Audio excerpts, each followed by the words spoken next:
Today I'll discuss another very important literary term, and that is fancy and imagination. So please watch the video till the end, and if you have not subscribed it, give your subscription to this channel so that in future also you will receive the notifications for the new video. Now, all of you are familiar with the name of Coleridge, William Wordsworth, Seymour Taylor Coleridge, and Robert Southey. These are the three important romantic poets who form a group which is called League Poets.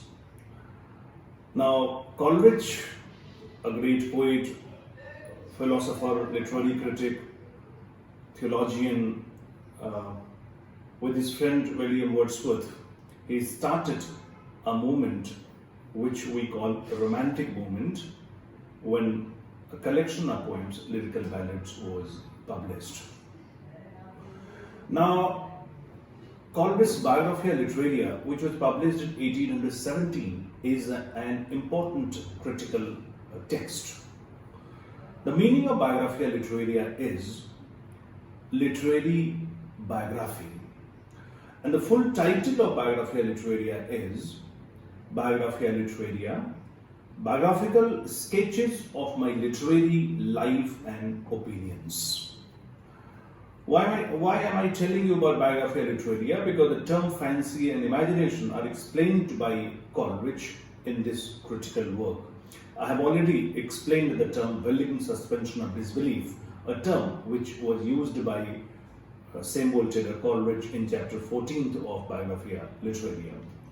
Now, this term, this text, Biographia Literaria, which was first published in 1817, it was actually written as a short preface to his collection of poems called Sibylline Leaves. But later on, you find out that this was published in 2 volumes having 23 chapters, and in each chapter he describes his viewpoint. Now, when you read Biographia Literaria, you find out that the critic describes his own theory of poetry, his various concepts, and also he criticizes Wordsworth's theory of poetry. My focus in this lecture is to explain the term fancy and imagination as are described by Coleridge in Biographia Literaria. Now, usually what happens that we use the word fancy and imagination interchangeably. In chapter 4 of Biographia Literaria, Coleridge remarks on the distinction between fancy and imagination in the context of his attempts to understand and evaluate the works of William Wordsworth. There are so many points which are given by Wordsworth in his preface are criticized by Coleridge in his Biographia Literaria. Now, what does Coleridge say? Let me quote. He says, the repeated meditations led me first to suspect that fancy and imagination were two distinct and widely different faculties. Instead of being, according to the general belief, either two names with one meaning or at furthest the lower and the higher degree of one and the same power. Now, Coleridge begins by referring Milton as an example of imaginative mind. You see, he tries to make a distinction between imagination and fancy by giving this example. He refers Milton as an example of imaginative mind and Abraham Cowley as an example of fanciful mind. Now, the latter, that is Cowley, is an accomplished versifier, very good in the art of arranging words and thoughts into beautiful manner, into pleasing and persuasive manner. And if it comes to Milton, Milton is a creative genius, and he has the abilities to recreate the things. So by giving the example of Milton and Cowley, try to explain fancy and imagination. I'll come to that point later. Let me first explain imagination. Now, when I delivered my lecture on willing suspension of disbelief, I told you that the term willing suspension of disbelief was used by Coleridge in chapter 14 of Biographia Literaria. Now, why do I focus on those particular aspects? Because I have seen that in UGC NET examination and also in some other competitive examinations, these factual questions are asked. And this also gives a weight actually whenever you are writing your descriptive answers at PG level or some other examinations, when you give some factual details in your answers. Now, in chapter 13 of Biographia Literaria, Coleridge introduces the distinction between two kinds of imagination. He tells about imagination and then he says that imagination is of two kinds: primary imagination and secondary imagination. Now, what is primary imagination? Primary imagination is the faculty by which we perceive the world around us. It is merely the power of receiving impressions of the external through our senses. It perceives and receives the objects in parts and also as a whole. Each one of us has the imaginative power. We imagine something, and that is why it is called universal. That is, it is common among all. It is possessed by all. When it comes to secondary imagination, the secondary imagination is particular. It is specific. The difference between primary imagination and secondary imagination is that primary imagination is universal and secondary imagination is particular. Now, it is only because of the secondary imagination that artistic creation takes place. That is, creativity is possible only because of secondary imagination.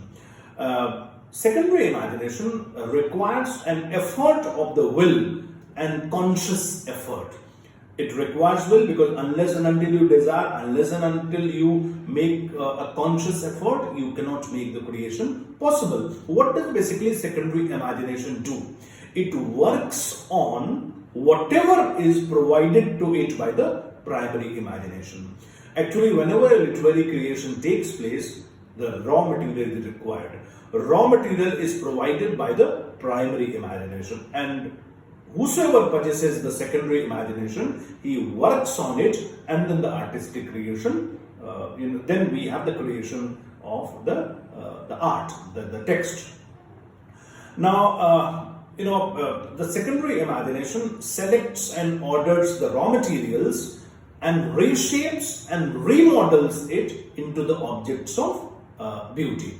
Now, this is actually, every poet has the quality of secondary imagination, because because the poet works on the material, whatever he receives from the external world. Coleridge calls secondary imagination as esemplastic. If you are not familiar with the word, you just write down the spelling: E-S-E-M, esemplastic, P-L-A-S-T-I-C. Now, the dictionary meaning of esemplastic is molding into one or unifying. Now, secondary imagination is esemplastic, that is shaping and modifying power.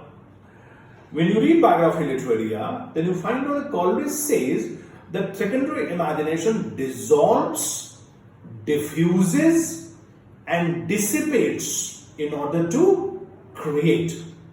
And secondary imagination is the root of all poetic activity. A poem is possible only because of secondary imagination. Now, the primary imagination, the secondary imagination, they are the imagination actually. They do not differ from each other in kind because they are the same. The difference is only of degree. The secondary imagination is more active, more conscious, more voluntary than the primary imagination. So what you have learnt here is that primary imagination is universal, secondary imagination is particular. Primary imagination possessed by all, secondary imagination possessed only by the poets. Secondary imagination works on all that material which is provided to it by the primary imagination. A creation is possible only because of the secondary imagination. Now, when you come to fancy, you see, I have just told you that the difference between primary imagination and secondary imagination is not in kind but in degree. But when you come to fancy, imagination and fancy differ in kind and nature. Whereas imagination is creative, fancy is not creative. So the first difference which you have found here is that imagination is creative and fancy is not creative. Fancy is a mechanical process, okay, which receives the elementary images which come to it ready-made, and without altering, changing or transforming, it reassembles them into some different form. It does not mold it or reshape it or modify it. It simply assemble those things. It only combines what it perceives into some kind of shape. It does not fuse or unify, and that is why Coleridge calls it aggregative and associative power. Aggregative and associative power. Now, you see, when you read some critical pieces, you find out that critics give the examples from chemistry, tradition, and the individual talent. If you remember that, T.S. Eliot talks about, catalyst and two gases and all that. Here also, Coleridge tries to explain the difference between fancy and imagination with the help of mechanical mixture and chemical compound. He said that the difference between these two is the difference as we find between a mechanical mixture and chemical compound. In the mechanical mixture, a number of ingredients are brought together. They are mixed up, but they do not lose their individual properties. What happens in a chemical compound? Different ingredients combine to form something new. The different ingredients no longer exist as a separate identity. They lose their identity. They lose their respective properties, and they fuse together to create something new and entirely different. In mechanical mixture, what happens? They are combined, but they do not lose their identity. But in chemical compound, they lose their identities and they are created in something different. So, chemical compound is an act of creation, while a mixture is merely bringing together a number of separate elements.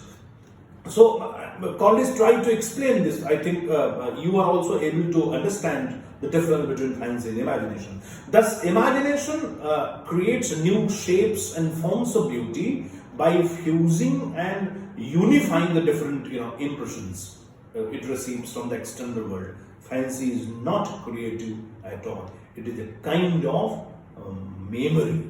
Its basic role is to bring together images but do not fuse and unify them. Imagination, on the other hand, fuses them, unifies them, recreates them, and gives a new shape to them. So I hope I explained the difference between fancy and imagination, and the difference between primary and imagination satisfactorily to you, and you are able to understand it. Thank you very much.